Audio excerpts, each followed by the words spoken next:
The country defaulted, the banks would be given all the natural resources and infrastructure of the once sovereign lands. But worst of all, the countries would pledge future taxes paid by the people in perpetuity as profit to the private banks. By the year 2000, there were few nations that had not fallen to the designs of the money power. The globalists were now ready to start their final phase of world government takeover, the destruction of the Western nations' economies.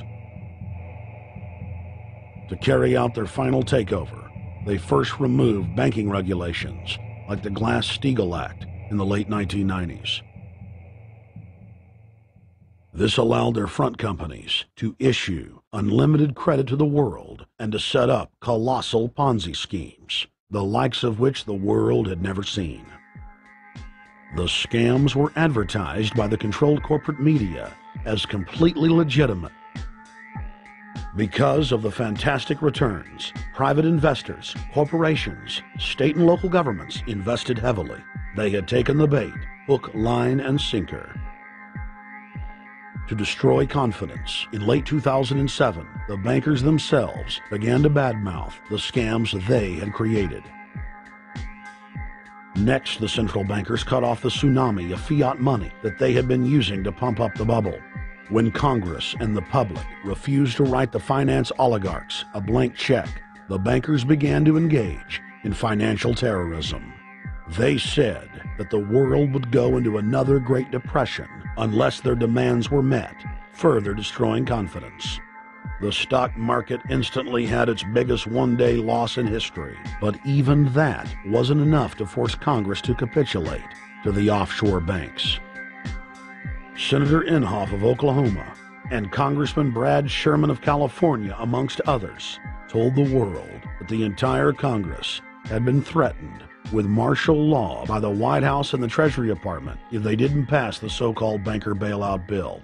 The only way they can pass this bill is by creating and sustaining a panic atmosphere. That atmosphere is not justified.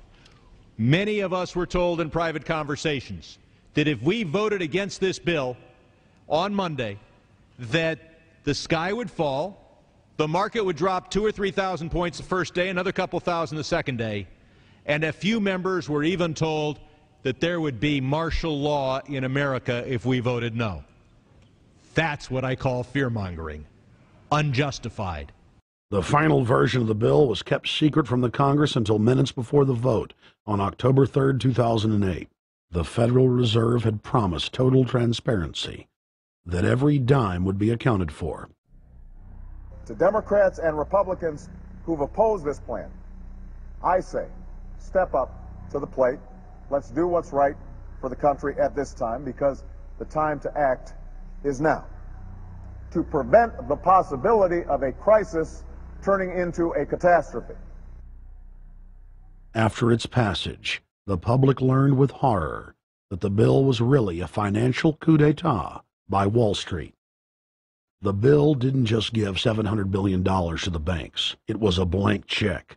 And as of February 2009, $9.7 trillion has disappeared into a black hole. Within 24 hours of its passage, Secretary of Treasury Henry Paulson said they were no longer going to use the money to unfreeze the mortgage market by buying bad debt. We went to Congress. Illiquid assets look like the way to go. As the situation worsened, the facts change. I will never apologize for changing an approach or strategy when the facts change. Paulson has, in the meantime, admitted that the subprime mortgage crisis is not the cause, really, of the breakdown of the entire world banking system and the bankruptcy of most of the banks in London and in Wall Street. He said, oh, we're going to buy up toxic assets, but we're not going to worry about subprime mortgages. What he's talking about is derivatives. Derivatives are the center of the crisis. He went on to say that where the money was going was a secret. I believe that banking institutions are more dangerous to our liberties than standing armies.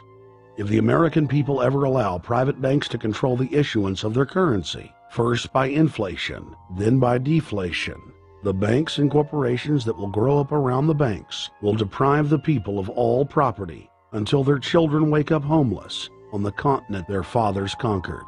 The issuing power should be taken from the banks and restored to the people, to whom it properly belongs. Thomas Jefferson, 3rd President of the United States.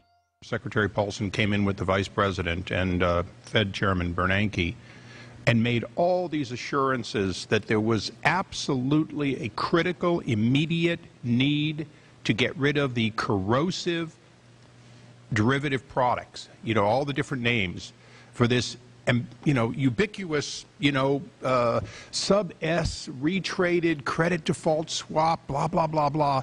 Okay? But they talked about them as though they knew what the hell they were. You got the money and you immediately said, what items, what auction? Now the Treasury just basically cut that out of the bill. And what we have here is a situation where banks are hoarding the money that they're getting from the TARP. They're using the money to purchase other banks. And all of a sudden, the Treasury sent a signal to the banks, forget about it.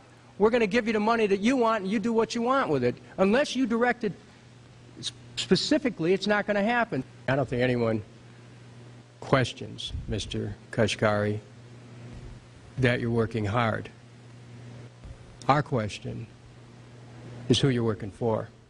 Throughout its passage, President Bush and Senator Obama worked in tandem to get Congress to pass the bill, without even having time to read it, despite the fact that in major polls, 98% of the American people were against the bill. The leadership in both parties were for it. And I really want to commend Barack Obama, because as we were involved in the this and that and different provisions of the bill to persuade people, he really gave them confidence that this was the right decision for the American people, even though it wasn't, in our view, a great bill for them to vote on. I want to take a particular moment to also thank an individual who's not here, and that is Barack Obama, who made numerous calls not only to all of us, but to members of our caucus, and helped us gather the votes on the Democratic side to pass this legislation. Bankheads then bragged to the press that they were hoarding the bailout money and using it to buy up smaller, healthy banks and insurance companies. Their plan was working like a charm.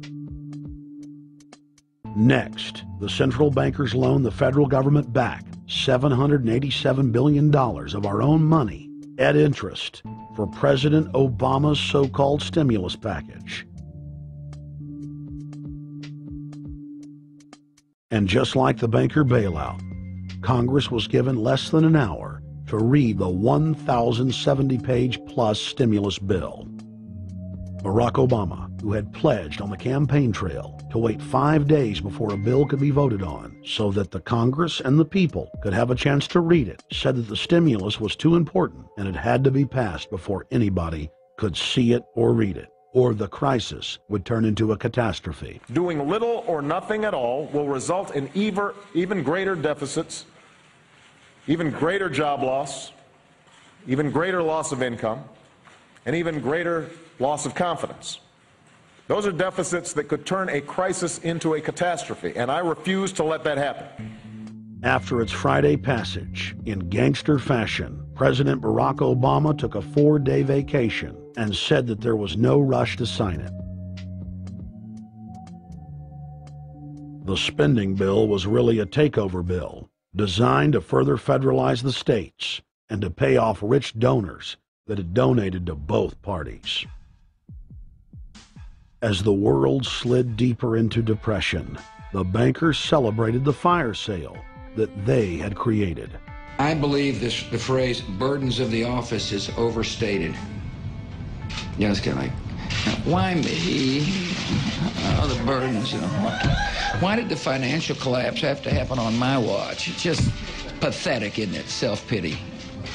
And I don't believe President-elect Obama will be full of self-pity. With their access to unlimited fiat capital, they could now buy up sectors of the world economy not already controlled by them. For over a century, the Anglo-American establishment had worked to bring the world system to this point: artificially engineered global bankruptcy. In an address before the